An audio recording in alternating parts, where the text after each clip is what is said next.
کہ لیظہرہ علی الدین کلہ، تاکہ اس دین کو تمام دینوں پر غالب کر دے، اس کو غالب کرے، ہر دین پر یہ دین چھا جائے۔ وَلَوْ كَرِهَ الْمُشْرِكُونَ، اگرچہ مشرکوں کو یہ بات بری ہی لگے، ناپسند آئے، کسی کو نہیں آتی، لِيُظْهِرَهُ عَلَى الدِّينِ كُلِّهِ، یہ دین غالب ہونے کے لیے آیا۔ غالب، تو نماز بھی پڑھ، عبادت بھی کر، لیکن یہ بھی خیال رکھ کہ دنیا میں نماز والے نبی کا نظام بھی قائم کرنا ہے۔ تیرے پاس نری مسجد نہیں ہونی چاہیے، حکومت بھی ہونی چاہیے۔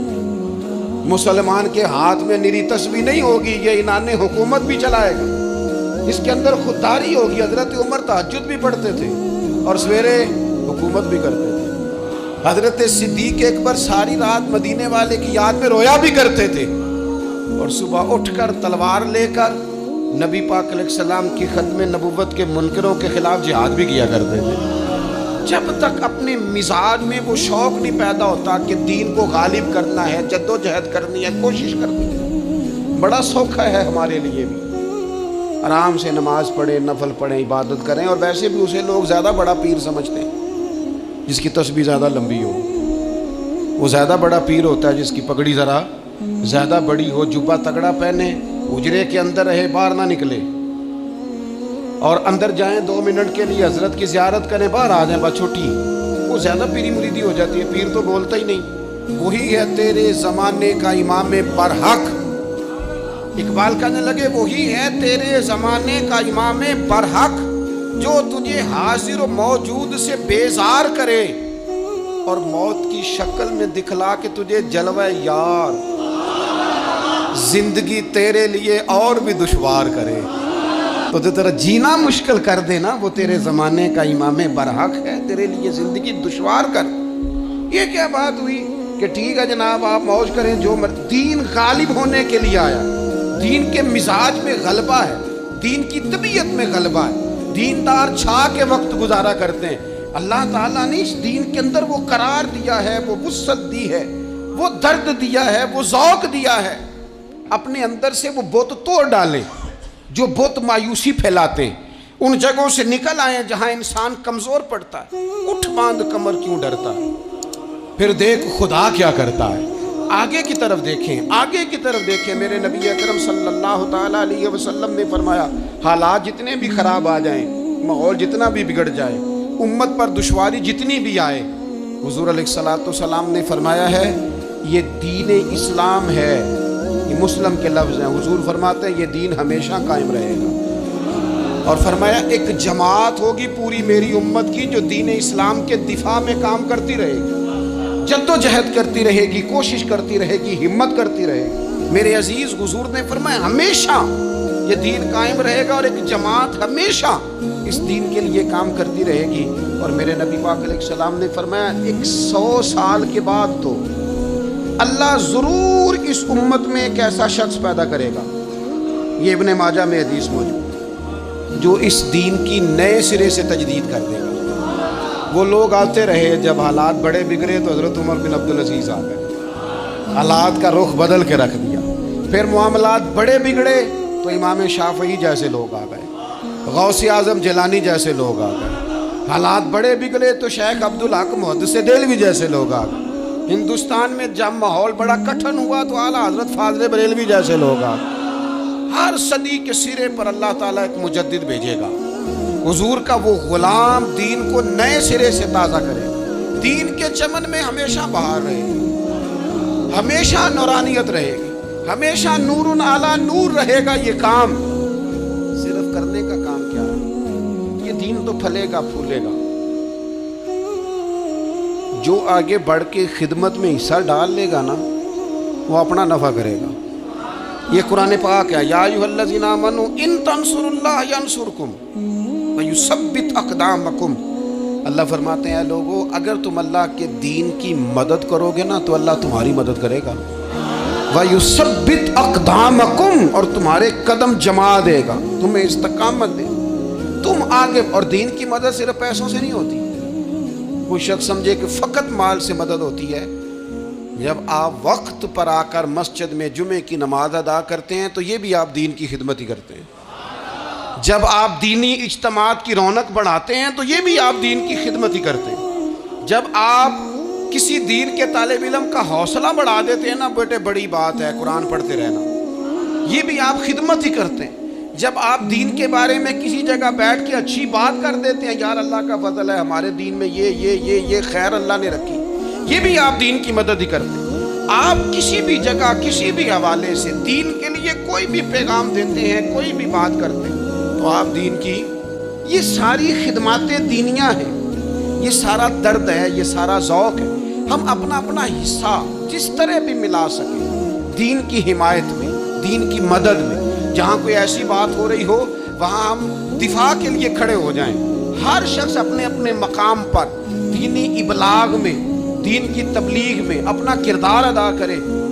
ایک جملہ کوئی بول دینا رسول پاک کے دین کی مدد میں، ایک جملہ، یعنی کسی کو صرف اتنا کہہ دینا کہ یار تو اپنے بیٹے کو، تیرے 5 بیٹے ہیں، ایک کو قرآن مجید کا عالم بھی بنا دے.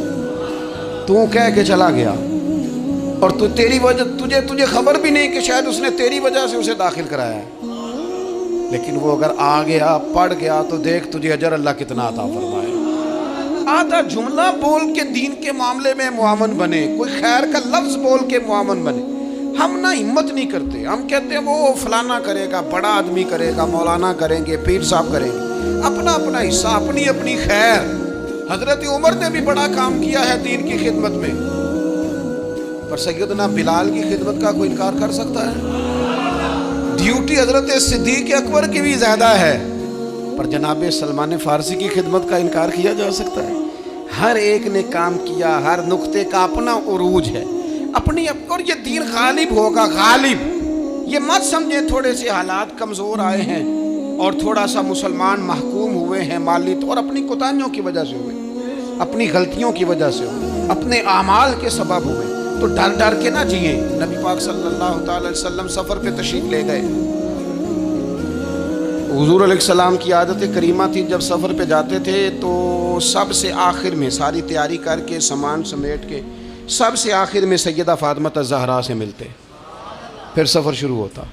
اور جب حضور واپس آتے تو سب سے پہلے سیدہ فاطمہ سے ملتے رضی اللہ تعالی. حضور کافی دنوں کے بعد سفر سے واپس آئے، لمبا سفر تھا. سیدہ فاطمہ الزہرا رضی اللہ تعالیٰ عنہ سے ملنے گئے. نبی پاک صلی اللہ تعالیٰ علیہ وسلم کا چہرہ نور دیکھ کے تو سیدہ فاطمہ تڑپ کے روئی، رو پڑی. حضور نے فرمایا فاطمہ کیا ہوا؟ عرض کرنے لگے یا رسول اللہ تھکاوٹ کے اثرات میں آپ کے چہرے پہ دیکھ رہی، اور حضور کپڑے یوں لگتا ہے بڑے پرانے پہنے ہوئے آپ نے. حضور اتنی مشقت کیوں کرتے ہیں آپ، اتنی محنت، اتنی جدوجہد؟ حضرت فاطمہ الزہرا فرماتی ہے حضور نے مجھے تھپکی دی اور فرمایا فاطمہ رو نا. اور یہاں بعض لوگ ہوتے ہیں نا جو ہم نے دیکھا ہے، ہمارے ہاں اس طرح ہوتا ہے کہ وہ کوئی اس طرح کی بات کرے تو وہ زیادہ رونے لگ جاتے ہیں. کیا کریں، بڑے مسائل ہیں، بڑی مشقت ہے، کرنا پڑتا ہے، لوگ اور زیادہ. لیکن نبی پاک علیہ السلام نے سوچوں کو نیا زاویہ دیا، خیالات کو نیا رخ دیا، اس بات کو ایک نیا انداز سوچنے کا فراہم کیا. حضور فرمانے لگے فاطمہ رو نا، تیرے باپ کو اللہ نے اعلیٰ مقاصد کے لیے دنیا میں مبعوث فرمایا. حضور فرمانے لگے فاطمہ کوئی گھر کچا، کوئی پکا، کوئی خیمہ ایسا نہیں بچے گا جہاں اللہ دین اسلام کو پہنچا نہیں دے گا. اور فرمایا فاطمہ یاد رکھنا جس طرح رات چھا جاتی ہے نا، محمد عربی کا دین بھی چھا جائے گا، یہ چھا جائے گا دین. جس طرح رات چھا جاتی ہے یہ دین بھی چھا جائے. اور پھر دین چھا گیا، جگہ جگہ چھا گیا. یورپ میں بھی اذانیں پڑھی جانے لگی، امریکہ اور افریقہ میں بھی قرآن پڑھا جانے لگا. جگہ جگہ جگہ جگہ رسول اللہ صلی اللہ علیہ وسلم کے دین کی بات ہونے لگی. کہا فاطمہ گھر کچا ہو یا پکا ہو، خیمہ ہو، ہر جگہ یہ دین پہنچے گا. اور دین پہنچا. دوستو کمزوری وقتی طور پر ہے، حالات وقتی طور پر ہیں. مسلمانوں نہ گھبراؤ، خدا کی شان باقی ہے. یہ دین فطرت ہے. یہ دین اپنی حقانیت کی وجہ سے پھیل رہا ہے، کسی کا محتاج نہ یہ کسی کے زور لگانے. مسلمانوں نہ گھبراؤ، خدا کی شان باقی ہے. ابھی اسلام زندہ ہے, ابھی قرآن باقی ہے. یہ کافر کیا سمجھتے ہیں جو ہم سے روز الجھتے ہیں, ابھی تو کربلا کا آخری میدان باقی ہے, ابھی تو آخری میدان لگے گا میدان کربلا میں, اور فکر حسینی کے علمبردار میدان میں نکلیں گے, یزیدی سوچوں سے ٹکرائیں گے, اور بڑے سینے تیار ہیں جو اس کے لیے پوری جدوجہد کریں گے. ابھی تو کربلا کا آخری میدان باقی ہے. اپنی زندگی کے اندر قوت ارادی پیدا کریں, کچھ کر لینے کی ٹھان اپنے مزاج میں پیدا کریں. کمزوری آ جاتی. عدی بن حاتم جو تھے نا, یہ حاتم تائی کے بیٹے تھے, بادشاہ کا بیٹا تھا, زمانہ بڑا دیکھا تھا, بڑے بڑے وزیروں مشیروں, ساری زندگی اعلیٰ سطحی وفود سے ملاقات ہوئی. عدی حضور کی بارگاہ میں آئے, مسند امام احمد بن حنبل میں موجود. تو اسلام پر ابھی غربت کا دور تھا, چند لوگ مسلمان ہوئے تھے. نبی پاک علیہ السلام نے فرمایا عدی کلمہ پڑھ لو. تو عدی کہنے لگے میں تو پہلے ہی ایک دین کا ماننے والا ہوں. حضور فرمانے لگے جس دین کے تم ماننے والے ہو اس دین کو میں تم سے زیادہ جانتا ہوں. حضور فرمانے لگے جس دین کے تم ماننے والے ہو اس میں کیا یہ لکھا ہے کہ مال غنیمت کا چوتھا حصہ کھا جاؤ؟ کہنے لگے نہیں. تو فرمایا کھا کیوں جاتے ہو؟ عدی کہتے ہیں چونکہ یہ ہمارے اندر کی بات تھی بادشاہوں کی, تو میں نے فوراً سر تسلیم خم کر دیا, میں نے فوراً سر جھکا دیا. میں نے کہا بات ٹھیک کر رہے ہیں. حضور فرمانے لگے اب اگلی بات بھی کروں یا رسول اللہ فرمائیے. فرمایا پتہ ہے تم دین کیوں نہیں قبول کر رہے؟ یہ بھی مجھے پتہ ہے. یا رسول اللہ کیوں؟ فرمایا تم دیکھتے ہو کہ دین کے ماننے والے غریب غریب لوگ ہیں, تم دیکھتے ہو کہ ابھی یہ کمزور ہیں, تم دیکھتے ہو کہ مکے والوں نے مدینہ طیبہ سے پریشان کر کے مسلمانوں کو نکال دیا ہے. یہ غریبی دیکھ کر, بظاہر اسلام کی کمزوری دیکھ کر تم کلمہ نہیں پڑھ رہے. حضور فرمانے لگے عدی مقام ہرا کا نام سنا ہے؟ بڑی دور تھا علاقہ وہ, مقام ہرا کا نام سنا ہے؟ عدی کہنے لگے حضور سنا ہے پر وہ جگہ دیکھی نہیں. محبوب فرمانے لگے سن, میں وہ وقت لے کے آؤں گا, میرا دین اس طرح نافذ ہوگا کہ ایک عورت مقام ہرا سے اونٹنی پہ اکیلی بیٹھے گی اور اکیلی آئے گی اور آ کے بیت اللہ کا طواف کرے گی, سوائے اسے اللہ کے کسی کا خوف نہیں ہوگا, رب کے علاوہ کسی سے نہیں ڈرے گی. یہ دور آئے گا. تو دیکھ رہا ہے کہ صرف مکے پہ حکومت نہیں دنیا پہ مسلمان چھا جائیں گے. اور حضور فرمانے لگے کسرا کا نام سنا ہے؟ کہا حضور وہ تو بظاہر اس وقت بڑا تگڑا بادشاہ ہے. فرمایا اس کے علاقے بھی فتح ہوں گے, وہ خزانے مسلمانوں کے پاس آئیں گے. اور فرمایا تو تیسری بات نبی پاک نے بیان کی, فرمایا تو یہ دیکھ رہا ہے کہ مسلمانوں میں غربت ہے؟ فرمایا دی ایک وقت آئے گا لوگ دینے کے لیے نکلیں گے پر انہیں لینے والا کوئی نہیں ملے گا. ایک وقت آئے گا لوگ دینے نکلیں گے لینے کوئی نہیں آئے گا. عدی کہتے ہیں کہ میں رسول کریم کا کلمہ پڑھ کے مسلمان ہو گیا. ابھی زیادہ دور نہیں گزرا, عدی رویا کرتے تھے, حاتم تائی کے بیٹے عدی رویا کرتے تھے اور رو کے بتایا کرتے تھے لوگوں وہ جو حضور نے فرمایا تھا نا بی بی ہرا سے چلے گی اور طواف کرے گی, وہ بی بی میں نے اپنی آنکھوں سے آتی دیکھی. میں نے اس تنہا عورت کو حضور سید عالم کی پیشن گوئی کے مطابق بیت اللہ کا طواف کرتے دیکھا, اسے سوائے اللہ کے کسی کا ڈر نہیں تھا. اور عدی کہنے لگے وہ جو حضور نے فرمایا تھا نا کہ کسرا کے خزانے فتح ہوں گے, فرمایا وہ جب فتح ہو رہی تھی تو میں خود اس جنگ میں شریک تھا, مجھے اللہ نے موقع دیا, میں مجاہدوں میں شامل تھا. اور فرمانے لگے تیسری پیشن گوئی رہ گئی ہے, مجھے امید ہے وہ بھی پوری ہوگی. حضرت عمر بن عبدالعزیز کے زمانے میں آ کے وہ دور بھی آیا کہ لوگ زکوٰۃ دینے نکلتے تھے, لینے والا کوئی نہیں ملتا تھا. لوگ کسی کو غریب سمجھ کے صدقہ دینے لگتے تھے, وہ کہتا تھا بھائی لے جا, میں تو رات خود دے کے آیا ہوں. لوگ دینے نکلتے تھے, لینے والا کوئی نہیں. اسلام کی فطرت میں قدرت نے لچک دی ہے, اتنا ہی یہ ابھرے گا جتنا کہ دبا دو گے. یہ مولویوں کی وجہ سے, پیروں کی وجہ سے, سیاستدانوں کی وجہ سے نہیں چھائے گا. یہ کیوں چھائے گا کہ ارسل رسولہ بالہدی ودین الحق, یہ اس لیے چھائے گا کہ اللہ نے بھیجا ہی حق کے ساتھ ہے, یہ آیا حق کے ساتھ ہے, لہذا چھا جائے.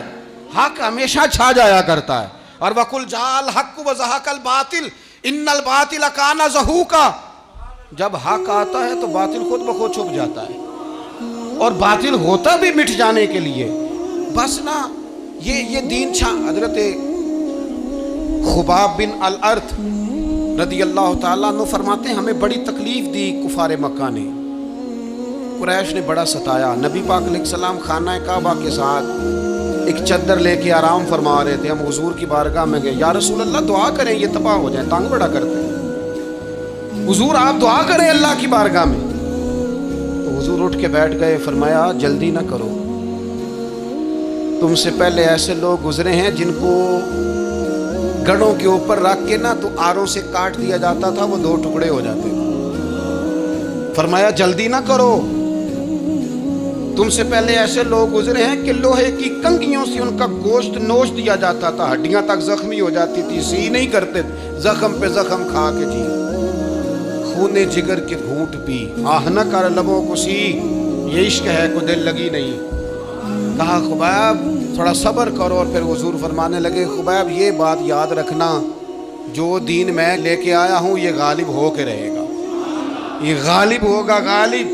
وہ ابو سفیان جو میدان احد میں کہتے تھے فلاں بھی ہم نے مار دیا، فلاں بھی مار دیا،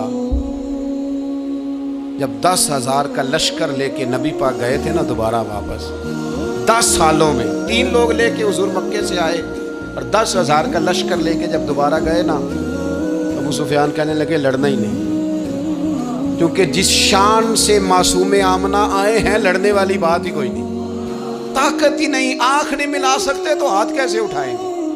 لیکن پتہ ہے حضور کا طریقہ کیا تھا؟ سیاہ امامہ تھا، اونٹنی پہ بیٹھے تھے، اور گردن محبوب نے اتنی جھکائی تھی کہ وہ اونٹنی کی گردن سے لگ رہی تھی۔ اس شان کے ساتھ حضور داخل ہوئے، اذا جاء نصر اللہ والفتح ورأیت الناس یدخلون فی دین اللہ افواجا۔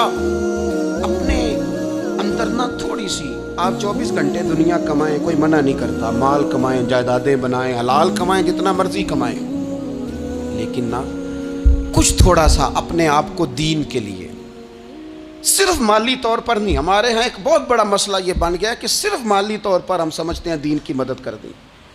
اگر آپ اپنے پتر کو نمازی بنا چکے ہیں تو ایک کام آپ نے دین کی خدمت کا کر لیا۔ اگر آپ کی بیٹی پردے کی عادی ہو گئی ہے تو آپ نے دین کی خدمت میں ایک حصہ ڈال لیا ہے۔ اگر آپ کے گھر کے اندر آپ ان ساری چیزوں کو بین کرنے میں کامیاب ہو گئے، یا ایھا الذین آمنوا قوا انفسکم واہلیکم نارا، ایمان والوں خود بھی دوزخ سے بچو، اپنے اہل خانہ کو بھی بچاؤ۔ اگر فحاشی اور ریانی کا رستہ آپ نے اپنے دروازے کے باہر روک دیا ہے تو آپ نے دین کی خدمت کر لی ہے۔ اگر آپ اپنے دوستوں کو نمازی بنانے میں کامیاب ہو گئے، اگر آپ چند لوگوں کو قرآن پڑھانے میں کامیاب ہوئے ہیں، تو پھر کچھ نہ کچھ حصہ آپ نے دین میں شامل کیا ہے۔ کرنے کا کام یہ ہے کہ اپنا اپنا حصہ، اپنی اپنی خیر دین میں ملائیں، جدوجہد کریں، کوشش کریں۔ 2 جملے بول کر، جب کوئی بندہ کہہ رہا ہونا جی بڑا مشکل ہے دین پہ عمل کرنا، تو اسے کہیں دین پہ چلنا تو آسان ہے، دین پہ چلنا ہی تو آسان ہے۔ جب بڑی دین مخالف باتیں ہو رہی ہو تو وہاں ساری برادری کٹھی بیٹھی ہے نا، بچے کے دن رکھے جا رہے ہیں، تو میں دین کی خدمت بتا رہا ہوں کیا کرتے ہیں۔ بیٹے کے دن طے ہو رہے ہیں تو کوئی کہتا ہے کہ ماموں کو منا لو ناراض ہے، چچا کو منا لو ناراض ہے۔ یہ میں اپنا درد دل آپ کے سامنے رکھ رہا ہوں۔ دین کی خدمت یہ ہے کہ ایک بندہ بیچ میں سے بولے، وہ کہے او شادی میں کوئی غیر شرعی کام نہ کرنا، سب کو منا رہے ہو تو کہیں رب رسول کو ناراض نہ کر لیں۔ یہ تیری دین کے لیے خدمت ہو جائے گی، یہ تیری دین کے لیے خدمت ہو جائے گی۔ وہ جس شخص نے جاتے جاتے رستے میں کہا تھا نا حضرت عبداللہ مزنی کو کہ میں ایک مدینے میں چاند چڑھا دیکھ کے آیا ہوں کہ جس کے قریب سے جو گزرتا ہے اسے بھی نور ملتا ہے، تو اس کی ایک بات گھر کر گئی، جناب عبداللہ مزنی مدینے والے کے عاشق ہو گئے۔ آپ کہہ دیں بات پھیل جائے گی، اللہ اسے پھیلا دے گا۔ اپنے مقام پر بیٹھ کر اپنے میں فیکٹری کے مالک سے کہا کرتا ہوں کہ تو نا مسجد ضرور بنا چھوٹی سی، دفتر والوں سے کہا کرتا ہوں کہ یہاں نا نماز باجماعت کا بندوبست ضرور کراؤ۔ میں کہتا ہوں یہ سارے دین کے کام ہیں۔ آپ اپنے حلقہ یا سر میں کہیں یہاں نماز باجماعت ہوگی، یہاں سویرے آتے ہی پہلے تلاوت ہوگی، یہاں پہلے قصیدہ بردہ شریف، آپ کوئی خیر کے کام میں اپنا حصہ ڈالتے رہیں، انشاءاللہ یہیں سے چنگاریاں بنیں گی، یہیں سے انقلاب برپا ہوگا۔ اور امام جعفر صادق کے کال پر اپنی بات سمیٹوں گا. کسی نے کہا تھا میں دین کی تبلیغ کرنا چاہتا ہوں, تو فرمانے لگے 100